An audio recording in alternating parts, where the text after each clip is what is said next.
Welcome friends. பார்த்ததுமே கண்டுபிடிச்சிருப்பீங்க. ஆமாங்க, இன்றைக்கி நம்ம பாதுஷா தான் பண்ண போகிறோம். இந்த தீபாவளிக்காக பார்த்திங்கன்னா நம்ம ஷாப்பில் கிடைக்கிற மாதிரி ரொம்ப சூப்பரான பாதுஷா வீட்லேயே எப்படி பண்ணுறதுன்னு பார்க்கலாங்க. இதுக்கு பார்த்திங்கன்னா நம்ம சின்ன சின்ன சிம்பிளான ட்ரிக்ஸு ஃபாலோ பண்ணாலே போதுங்க. அடுத்ததாக மெஷர்மெண்ட்ஸ், இதை மட்டும் கரெக்டாக ஃபாலோ பண்ணால் போதும்.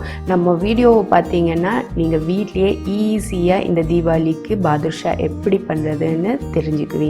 செஞ்சு பார்த்து பாராட்டுகளும் வாங்கிக்குவீங்க.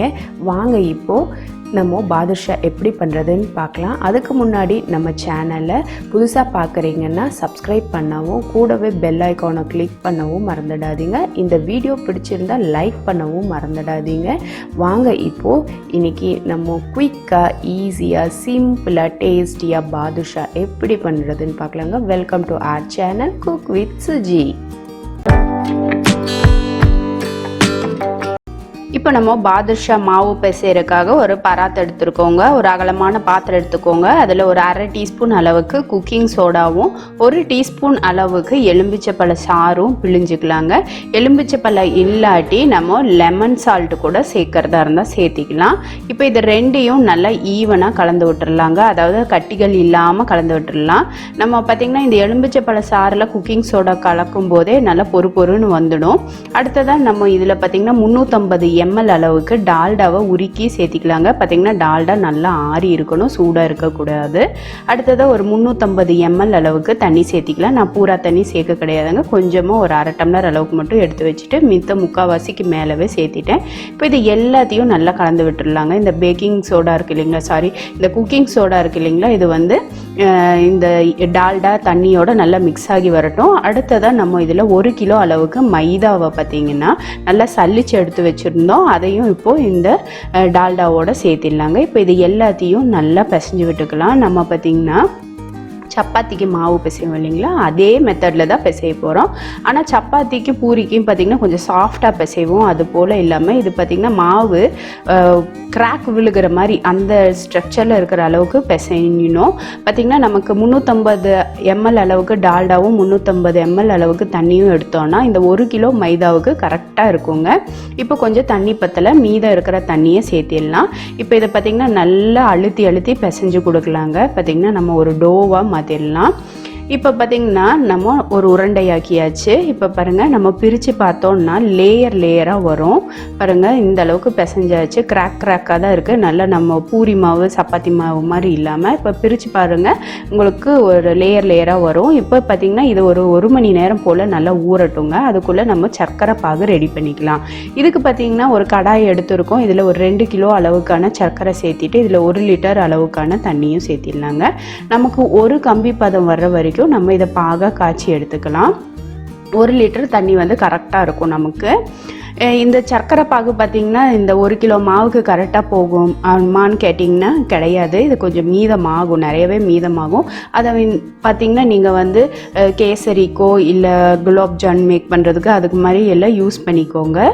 இப்போ பார்த்திங்கன்னா நமக்கு சர்க்கரை பாகு ரெடி ஆகிடுச்சு. சப்போஸ் சர்க்கரை பாகு பார்த்திங்கன்னா உங்களுக்கு அழுக்காக இருக்குது அப்படின்னா நீங்கள் ஒரு 2 ஸ்பூன் அளவுக்கு பால் சேர்த்திட்டீங்க அப்படின்னா மேலே வந்து அந்த அழுக்கெல்லாம் வந்துடும். அப்போ நீங்கள் ரிமூவ் பண்ணிக்கலாம். நான் பார்த்திங்கன்னா நல்ல குவாலிட்டியான சுகர் வாங்கியிருக்கிறதுனால நமக்கு வந்து நல்ல வெள்ளையாகவே வந்திருக்கு. இப்போது இதில் கடைசியாக ஒரு 2-3 சொட்டு அளவுக்கு எலுமிச்சைப்பழ சாறை பிழிஞ்சு எடுத்துக்கலாங்க. இது எதுக்குன்னா அந்த சுகர் சிரப் வந்து கிறிஸ்டலைஸ் ஆகாமல் மெயின்டைன் பண்ணும், அதுக்காக. இப்போ மாவு பார்த்திங்கன்னா 1 மணி நேரம் போல் நல்லா ஊறிடுச்சு, நல்லா சாஃப்ட் ஆகிடுச்சு. இப்போ வந்து நம்ம சின்ன சின்ன பால்ஸாக உருட்டி எடுத்துக்கலாங்க. பாருங்கள், அப்படியே லேயராக வருது. இதை வந்து நம்ம குட்டி பால்ஸாக எடுத்துக்கலாம். அதாவது நீங்கள் மினி பாதுஷா பண்ணுறதா இருந்தால் அந்த மாதிரி குட்டியாக எடுத்துக்கோங்க. இல்லை ஒரு மீடியம் சைஸ் வேணும் அப்படின்னா நம்ம சப்பாத்திக்கெல்லாம் எடுப்போம் இல்லைங்களா, அந்த சைஸ் உருண்டை எடுத்துக்கோங்க. ஆனால் எது எடுத்தாலும் ஒரே மாதிரி ஈவனாக எடுத்துக்கோங்க. நீங்கள் மினி சைஸ்னால் மினி சைஸாகவே எடுத்துக்கோங்க, இல்லை மீடியம் சைஸ்னால் மீடியம் சைஸாக எடுத்துக்கோங்க. ஏன் அப்படி சொல்கிறோன்னு பார்த்தீங்கன்னா, நம்ம எண்ணெயில் போட்டு பொரிச்சு எடுக்கும்போது ஒன்று பெருசாகவும் ஒன்று சிறுசாகவும் இருந்துச்சுன்னா ஒன்று சீக்கிரம் குக் ஆகிடும், ஒன்று சீக்கிரம் குக் ஆகாமல் போயிடும். அதனால தான் இப்போ நம்ம குட்டி குட்டி குட்டி பால்ஸாக ரெடி பண்ணி எடுத்துக்கலாங்க. நீங்கள் இந்த மாவு பிசையும் போதே வேணும்னா 1 டீஸ்பூன் அளவுக்கு சர்க்கரை பொடியும் சேர்த்து பிசைஞ்சிங்கன்னா இனி கூட நல்லாயிருக்கும். ஆனால் நம்ம இன்றைக்கி சேர்க்க கிடையாது. இப்போ பார்த்திங்கன்னா ஒரு பாலை எடுத்து நல்லா 2 உள்ளங்கைக்கு நடுவில் வச்சு நல்லா அழுத்தி ரவுண்ட் பண்ணிவிட்டு கட்டை விரலால் ஒரு லைட்டாக மேலே ஒரு ப்ரெஸ் பண்ணிவிட்டு திருப்பி விட்டு திரும்ப நம்ம பாமில் வச்சு லைட்டாக இது போல் ப்ரெஸ் பண்ணிக்கணும். இதே போல் எல்லா உருண்டைகளையும் ப்ரெஸ் பண்ணி எடுத்துக்கலாங்க. இது போல் நம்ம உருண்டைகள் பண்ணும்போது கிராக் இல்லாமல் பார்த்துக்கலாம். கூடுமான மட்டும் கிராக் இல்லாமல் இந்த ரவுண்ட் ஷேப்பை பண்ணிக்கிட்டீங்க அப்படின்னா பாதுஷா ஷேப் வந்து கரெக்டாக இருக்கும். நம்ம கடையில் கிடைக்கிற மாதிரி சூப்பராக இருக்கும். அதே போல் எண்ணெயில் பொரிக்கிறதுக்கு முன்னாடியும் இதை வந்து லைட்டாக ப்ரெஸ் பண்ணிட்டு தான் நம்ம எண்ணெயில் போடணும். இப்போ இது எல்லாத்தையுமே இதே போல் உருட்டி எடுத்துக்கலாங்க. நான் சொன்னது போல் மாவில் 1 டீஸ்பூன் அளவுக்கு நீங்கள் சர்க்கரை தூள் சேர்த்து பிசைஞ்சிங்கன்னா அதுவும் நல்லாயிருக்கும். இப்போ இங்கே பார்த்திங்கன்னா எண்ணெய் பார்த்திங்கன்னா ஒரு மிதமான சூடில் ரெடி ஆகிருக்கு. இப்போ நம்ம ஒவ்வொரு பாதுஷாவாக போட்டுடலாம். நான் சொன்னது போல் போடுறதுக்கு முன்னாடி லைட்டாக ஒரு ப்ரெஸ் பண்ணிவிட்டு போட்டுடலாங்க. இப்போ இது வந்து நமக்கு ஃப்ளேம் வந்து அதிகமாக நிலையில் இருக்கணும்னு அவசியம் கிடையாது. நமக்கு வந்து மிதமான சூட்டில் தான் நம்ம பாதுஷாவை பொரிக்கணும். இப்போ பார்த்திங்கன்னா எல்லா பாதுஷா கீழே போயிடுச்சு. இது பார்த்திங்கன்னா நமக்கு கரண்டி போட்டு சும்மா திருப்பி திருப்பி விடாமல் இதை போல் கரண்டியை போட்டு லைட்டாக அந்த எண்ணெயை நம்ம சுழட்டி விட்டானாலே போதுங்க. கீழே ஒட்டாமல் எல்லாம் மேலே எலும்பி வந்துடும். இந்த பாதுஷா பார்த்திங்கன்னா தன்னை போல் திரும்பி வந்துடும். அதுக்கப்புறம் தான் நம்ம ஃப்ளேமை கொஞ்சம் மீடியம் ஹைக்கு மாற்றணும். அது வரைக்கும் மீடியம் சிம்லேயே இருக்கட்டும். இப்போ பார்த்திங்கன்னா லைட்டாக கலர் சேஞ்ச் ஆனதுக்கப்புறம் இங்கே பாருங்கள் லைட்டாக தொட்டு பார்த்தோன்னா நமக்கு அழுத்தம் கிடைக்கும். சாஃப்டாக இருக்கிற மாதிரி இருக்கும். இந்த ஸ்டேஜில் ஃப்ளேமை வந்து மீடியம் ஹை பண்ணிக்கலாம். இப்போ பார்த்திங்கன்னா நமக்கு நல்ல ஒரு பொன்னிறம் வந்துடுச்சு. இப்போ இந்த ஸ்டேஜில் நம்ம பாதுஷாவில் எடுத்துடலாங்க. எடுத்து சுகர் சிரப்பில் போட்டுடலாம். இந்த சுகர் சிரப்பும் பார்த்திங்கன்னா நமக்கு மிதமான சூட்டில் இருக்கும்போது தான் நம்ம இந்த பாதுஷாவை போடணும். இப்போ இந்த சுகர் சிரப்பில் இந்த பாதுஷா ஊறட்டுங்க. அதுக்குள்ளே அடுத்த ஈடு போட்டு எடுத்துடலாம். அது போட்டு எண்ணெயில் போட்டு எடுக்கும்போது இது ஊறி இருக்கும். இதை எடுத்து நம்ம பிளேட்டில் அசம்பிள் பண்ணுறதுக்கு கரெக்டாக இருக்குங்க. இல்லை நீங்கள் மொத்தமாக ஒரே கடாயில் வச்சு பண்ணுறதா இருந்தால் ஒரு 3 லிட்டர் அளவுக்கு எண்ணெய் சேர்த்தி அதில் நீங்கள் மொத்தமாக 1 கிலோ மைதா அளவுக்கான பாதுஷாவை போட்டு எடுத்துக்கோங்க. நான் சின்ன அளவில் செஞ்சதுனால நான் கொஞ்சம் ஒரு 1 லிட்டர் அளவுக்கு தான் எண்ணெய் ஊற்றி ஒரு 3 ஈடாக போட்டு எடுத்திருக்கேன். ஒன்று ஊறவும் ஒன்று எடுக்கவும் கரெக்டாக இருந்துச்சு. இப்போ பார்த்திங்கன்னா நல்லா ஊறிடுச்சு. அடுத்த ஈடு ஜீராவில் போடுறதுக்கு முன்னாடி ஃபஸ்ட்டு ஈடு போட்டதை எடுத்து இது போல் ஒரு ஜாலியில் வச்சு நம்ம டிஸ்பிளே பண்ணிடலாங்க. இது எதுக்காக இப்படி பண்ணுறோன்னா அந்த எக்ஸஸான சுகர் சிரப்பெல்லாம் கீழே வழிஞ்சு வந்துடும். அதனால தான் இது போல் வச்சுருக்கோம். இல்லாட்டி நீங்கள் பிளேட்லேயே ஸ்லைட்டாக சாய்ச்சி வச்ச மாதிரி வச்சிங்கனாலும் அந்த ஜீராவில் எக்ஸஸான ஜீராலாம் வந்துடுங்க.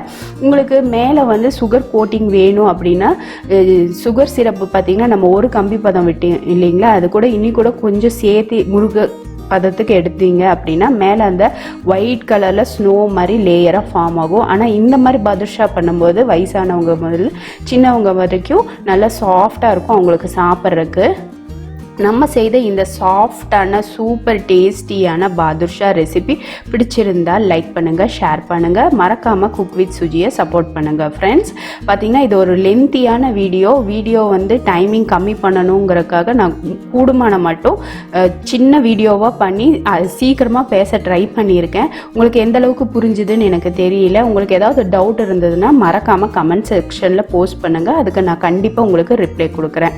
இந்த வீடியோவை இது வரைக்கும் பொறுமையாக பார்த்ததுக்கு ரொம்ப ரொம்ப நன்றி ஃப்ரெண்ட்ஸ். மறக்காமல் உங்கள் ஃபேமிலி அண்ட் ஃப்ரெண்ட்ஸோட இந்த ரெசிபி வீடியோ ஆகட்டும் இல்லை நீங்கள் செய்த பாதுஷா ஆகட்டும் ஷேர் பண்ண மறந்துடாதீங்க. தேங்க்யூ.